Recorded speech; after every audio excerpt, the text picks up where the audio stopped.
All right, hey.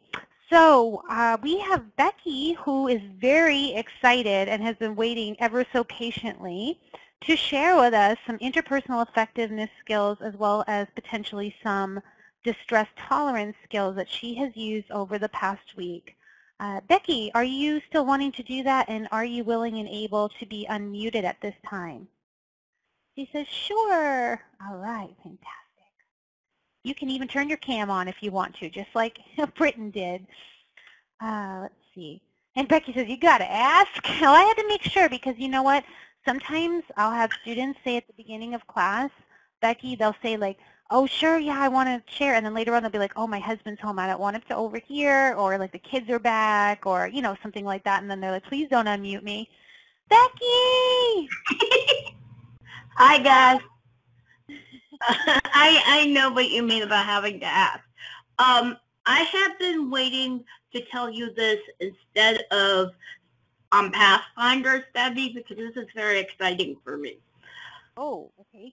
And I don't know, you know, I've been having problems with interpersonal skills, and I couldn't take the classes before because they brought up, it was really hard for me at the time.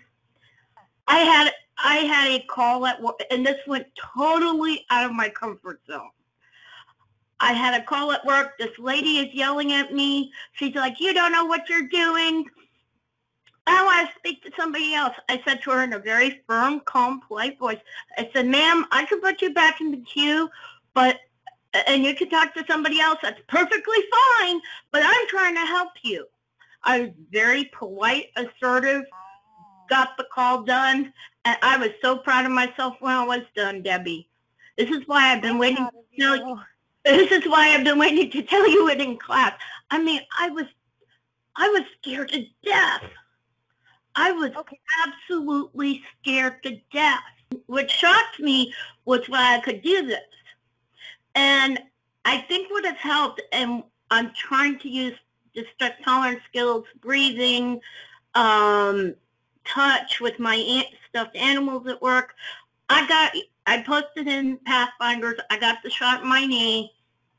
My knee is feeling, Debbie, I cannot tell you, 100 billion times better. I'm no longer in pain in my knee.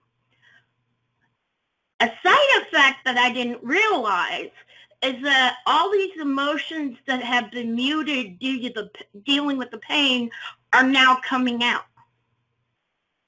I don't know if that makes any sense. So do you mean that during the time that you had the physical pain, that took the majority of your attention so you weren't as aware of your emotions? Correct. All of a sudden the pain's gone. I had this rush of emotions from having a really bad day to having a really good day to, I don't know.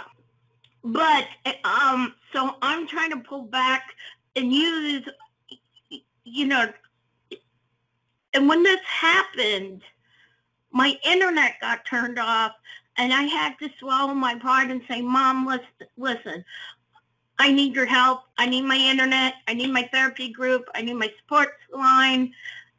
And she got me back, and I posted, and here I am in class. Because honestly and truthfully, for the first time in a very long time with these rushes of emotions, I was afraid I was going to do some serious self-harm because I was overwhelmed. And you all came through for me. I knew if I could get back to y'all, I knew I could get back to Pathfinders, I'd make it through. And I did, and I am. You know. What would you say? I'm extremely proud of you, first off. Secondly, I was concerned about you when you did indicate in Pathfinders that you were going to be losing your internet, because I know that this is a huge part of your support. So what skills, because you clearly used skills, did you use to reach out to your mom to help you get back online? I just explained to her exactly what I just said, Debbie. And my mother understands that when I reach out, well, number one, you know, Debbie, and I'll explain this to everybody else, I have been struggling for a very long time to be on my own, not to ask my parents for help with bills, to try and figure everything out. I had to swallow my pride, but I realized if I hadn't swallowed my pride and asked my mom for help, you know, trying to use some wise mind thinking here.